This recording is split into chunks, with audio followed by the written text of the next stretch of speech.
This was posted yesterday by Peter Nielsen. He's a chess grandmaster and coach. The president of the Chess Federation of Russia accuses Ding Liren of losing on purpose and asks FIDE Chess to start an investigation.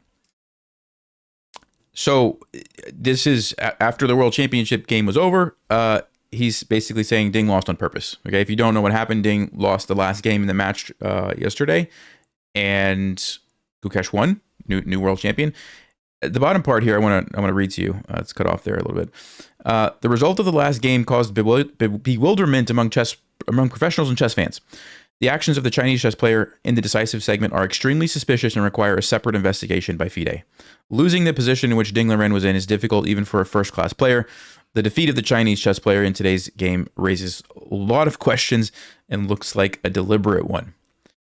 What in the world? So just to remind you, this is the moment in the game. So, they had been playing this position for a while. It's a total draw, okay? And basically just moving back and forth.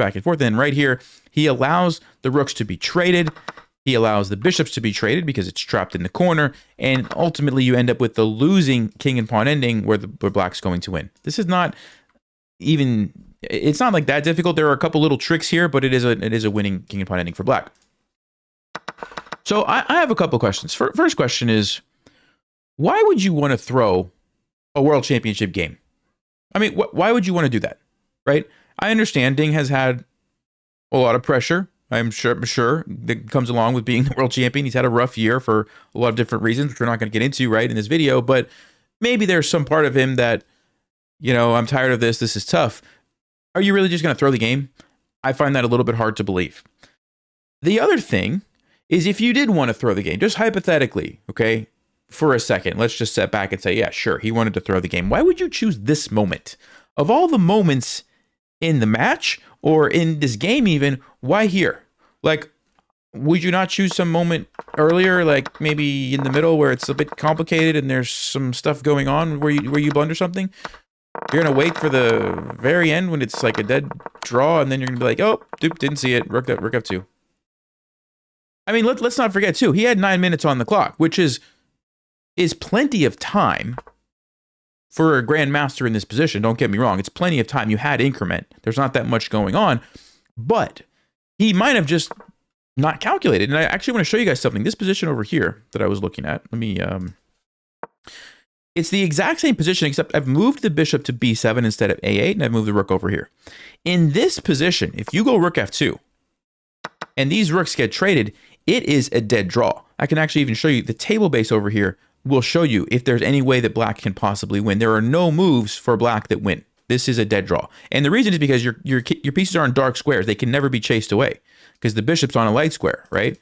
You can't control these dark squares. Even if black ever pushes, you just take it, and you could literally just put your king on g1. This is a draw. Black has no way to make your king move, right? The pawn can push, but it can't ever attack you. The king can't attack another king. The bishop can't attack you. All you have to do is move your bishop around the board wherever you want. That's a safe square, and it's a draw. Okay, so maybe, very quickly, Ding was thinking about some other stuff, and then he's like, yeah, if we end up trading rooks, I know that's a draw because my bishop will just move. Maybe he overlooked that it gets trapped, or maybe he overlooked something in the king and pawn ending.